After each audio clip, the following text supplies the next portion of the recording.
Does drinking 2 cups of coffee a day protect your heart? Or is it silently damaging it? What if you have 5 coffees? And what if you have high blood pressure? What if you suffer from arrhythmias? And can coffee cause cancer or help prevent it?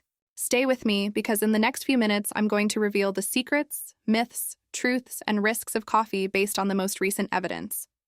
I'll even explain why after a good coffee you feel unstoppable, and when that feeling can become dangerous. I am Dr. Juan Ignacio Veller. I am a cardiologist, and here is everything you need to know. Is coffee good or bad for your heart and health? The short answer? It depends on the dose, and I promise what you read in headlines isn't enough. Because if you overdo it, the risks outweigh the benefits.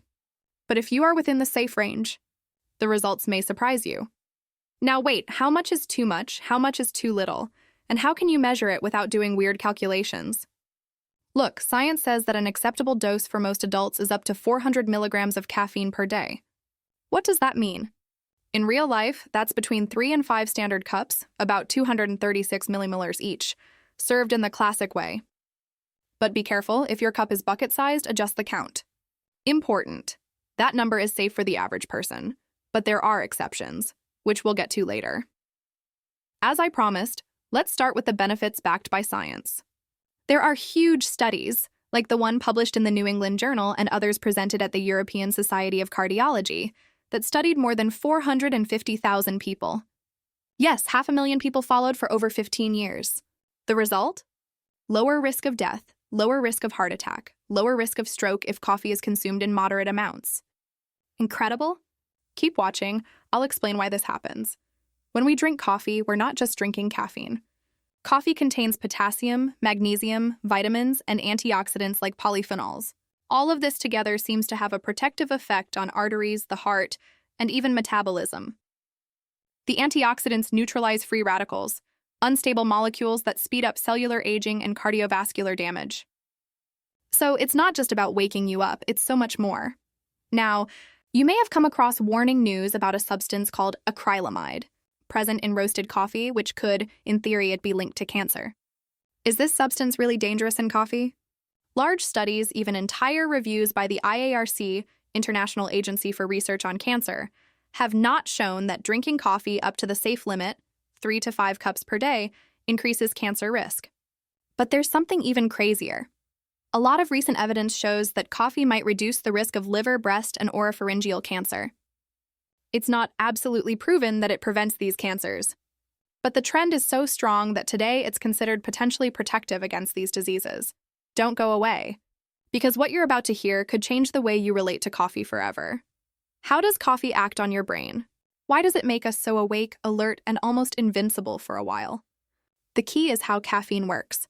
When we swallow it, the coffee passes from the stomach to the intestine, then to the bloodstream, is metabolized by the liver, and about an hour later, your blood reaches its highest level of caffeine. Then it goes up to your brain and does its magic. Now, inside your brain, there's a substance called adenosine. What does it do? It tells your brain when you're tired, when you need to rest, making you feel slow and sleepy. But this is where caffeine plays its card. Caffeine is an imposter that occupies the adenosine's place and blocks its receptors. That way, your brain doesn't notice that it's tired. Result, you're more alert, your memory gets sharper, you react faster. Want lab tests? When comparing two groups, those who drink coffee and those who don't, coffee consumers are more awake and score better and faster in cognitive tests. But watch out for the trick. Coffee does not replace sleep. You may be more awake, but if you do not sleep enough, your body will make you pay for it anyway. So coffee, yes, but always with real rest behind it. Have you ever wondered why drinking coffee is pleasurable? It's not just the taste. The impact is direct on dopamine, the pleasure neurotransmitter. When caffeine blocks adenosine, it allows more dopamine to bind to its receptors. You feel satisfaction, mental clarity, energy. Something else happens. If you drink a lot of coffee in a row, your brain responds by generating more adenosine receptors. What does that mean? You need more and more coffee to get the same effect. It's the scientific explanation for tolerance. Have you felt it? You started with 1 cup, and now 3 seem too few. But I have something else for you. Coffee and neurodegenerative diseases. Large studies suggest that habitual coffee consumption reduces the risk of developing Parkinson's and Alzheimer's. There's no absolute proof, but the trend is strong. Want an extra tip? Many headache painkillers contain caffeine because it enhances the effect of medications such as aspirin. But paradoxically, too much coffee can cause headaches. For those who suffer from migraines, always consult your neurologist. It can help or it can worsen the situation depending on each case. What about the digestive system? Coffee is an old friend of those who want to wake up their intestines as well. It activates peristalsis. In other words, it helps the intestines move. That's why many people associate coffee with having healthy bowel movements. But be careful, in excess, it can cause diarrhea or digestive discomfort, especially in sensitive people. Let's continue with cancer and acrylamide. In California, for example, some packaging carries a warning about cancer risk from acrylamide. But again, evidence has not been able to prove that link in normal coffee consumers. In fact, the balance seems to tip in coffee's favor. In adequate amounts, it lowers the risk of liver, oropharyngeal, and breast cancer. It's not a guarantee, and I won't sell it as a magic solution, but the numbers are real and published. And now we come to the chapter everyone wants to hear: coffee and the heart. If I have high blood pressure, can I drink coffee or not? This is always a question from my office patients. The answer is yes, you can. Coffee raises blood pressure just after drinking it, during the first 30 to 60 minutes. But the effect is mild, about 2 to 3 mmHg at most, and when you drink coffee every day, that effect almost disappears. In the long term, drinking coffee is not associated with high blood pressure. But what happens if you just took your blood pressure half an hour after your coffee? Of course, it'll read a little higher, but it doesn't mean real risk. In fact, recent studies, such as that monumental meta-analysis from the New England, have shown that consuming 3 to 5 cups of coffee per day reduces the risk of death from any cause by 12%, cardiovascular death by 17%, and risk of stroke by 21%. We're talking about evidence based on over 450,000 people followed for 15 years. Plus, another fact, those who drank a moderate amount of coffee, from half a cup to 3 cups daily, had healthier hearts measured by MRI than those who didn't drink coffee. Can we say that drinking coffee prevents cardiovascular diseases? Not yet, but the scientific trend is positive. Now hold on. What if I have arrhythmias? Caffeine can raise heart rate and cause palpitations, but it has not been shown to cause serious arrhythmias in healthy people. If you have diagnosed arrhythmias, consult your cardiologist. They'll probably limit you to no more than 2 cups a day, or cut out coffee entirely if your arrhythmias are complex. But most healthy people have no problem with coffee and irregular heartbeats. Does coffee dehydrate me? Old myth.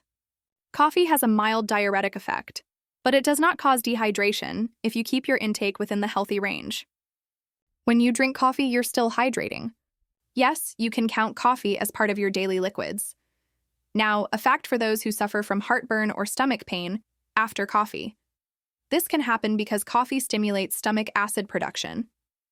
If you have gastritis or sensitive reflux, you can try espresso coffee, which, due to its extraction and roasting method, is usually better tolerated than filtered ones. But always consult your gastroenterologist if the discomfort persists. Very important. When we talk about 400 milligrams of caffeine per day, we count everything you consume in a day, not just coffee. Black tea, green tea, chocolate, energy drinks, cola drinks, and even some medicines also have caffeine.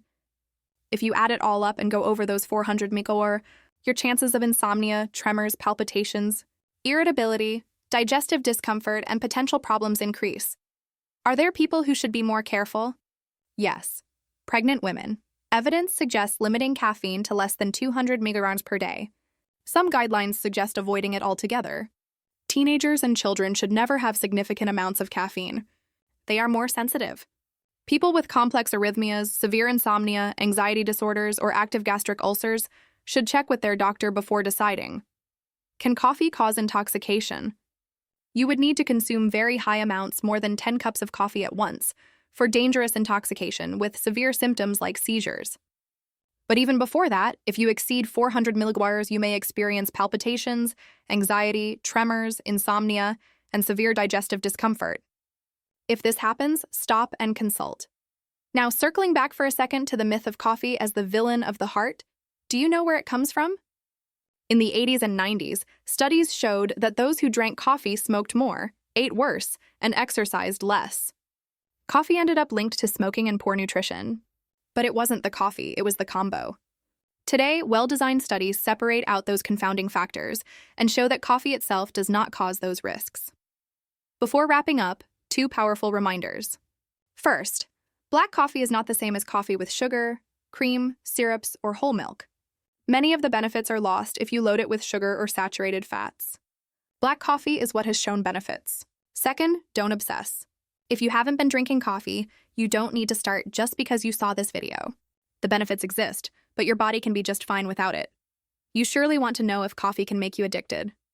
The answer, not in the classical sense of the word.